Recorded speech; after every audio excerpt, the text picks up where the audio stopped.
Hello boys and girls. So as you're probably aware, I'm making a documentary with Richard Willett of Brick in the Wall Media called Plugged In, which is about, well, it was originally about the dangers of excessive social media usage and its potential damaging effects on mental health, but particularly of young people, particularly of people with less life experience, weaker boundaries, and a higher impressionability. And our intent when we set out was to say, hey, you know, excessive use of this might make you feel anxious. It might end up making you feel depressed. And this may contribute to the explosion, or maybe a contributing factor in the explosion we're seeing of young people's mental health issues, and particularly of teen suicide. I mean, we know that there is a correlation between the increase in teen suicide and the use of social media. That was the original intent. And then we have different people that we're interviewing, different psychologists and people who are experts on social media. But the first interview we did was with Sam Vaknin. And as soon as we did that, and we got it shot, and we got it in the bag, we found that the scope of the issue that we were looking at was much, much broader. Sam presents a horrifying vision of social media and makes a very convincing case that it is deliberately and consciously designed to provoke the most repellent and abhorrent emotions in human nature to fulfill its ends, to fulfill its social media's capitalist ends. Social media stocks have more value the more eyeballs are on the page for the longer period of time.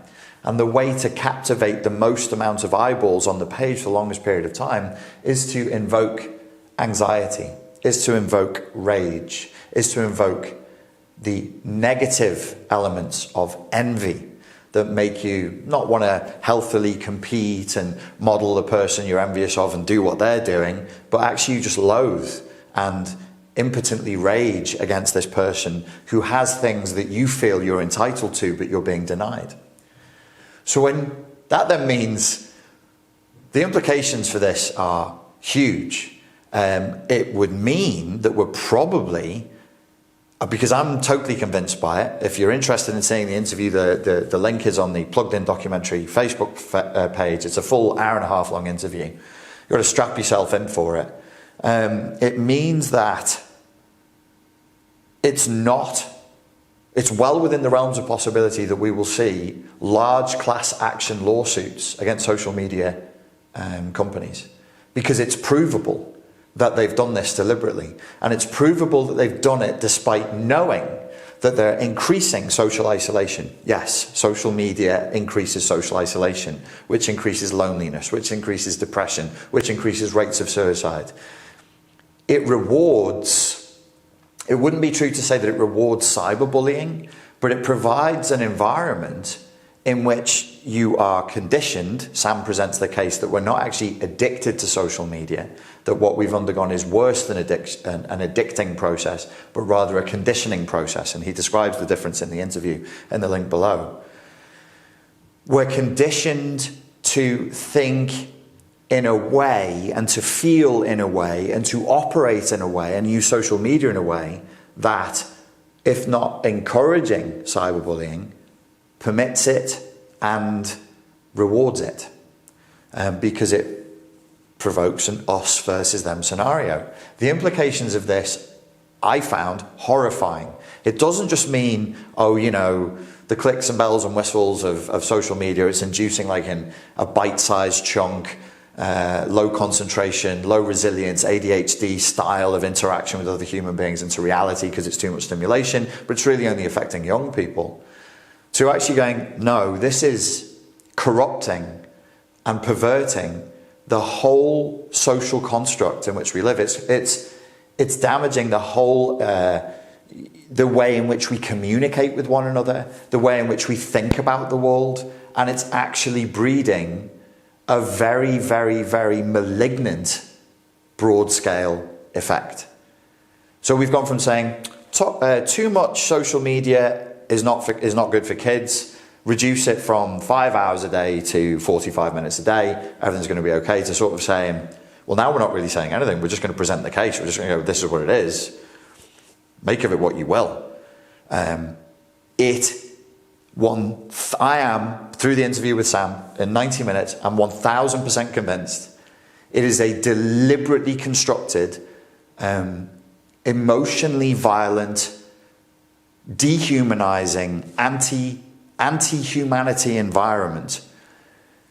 And you could say, well, no, sometimes it's cat videos. And I would say, yes, it is. I mean, there is this element of it which is benign. You can share baby photos with family and friends who are in different places in the world, and that's great. I love all that. You can share interest. There's still good elements to it. But the fundamentals of what social media is, in its core, in the machinery, in the source code, is malignancy. And it's done deliberately for profit, for gain, to maintain stock value. So if you're interested in hearing more about that, I'm sure that nothing will convince you to delete social media and to switch from a smartphone to a dumb phone faster, check the link below.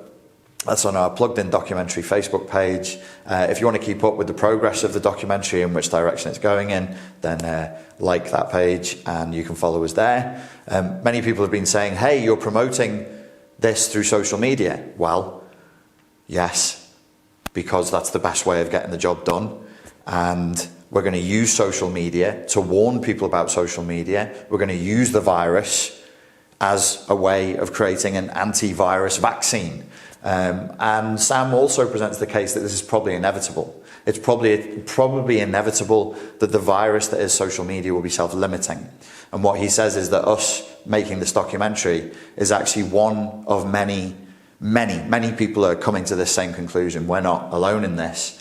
It's many examples of a self-limiting effect that actually, whether we make the documentary or not, it's highly likely that social media usage will be curtailed quite dramatically in the near future, because everybody's realizing that this thing that we thought was cute and fine and funny actually is pretty dark and pretty sinister. So that's why we're using social media to get people off social media, and I believe it will work. But the main thrust of this really is to help young people.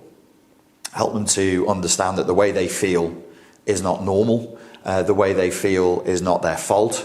The way they feel is not, they shouldn't feel like this is okay and this is baseline and this is the normality of the way the rest of the world feels. No, it isn't. The way you feel when you're feeling anxious and depressed and jealous and caught up in trying to look good and trying to promote the brand of who you are all the time, that's not normal. And you don't have to live like that.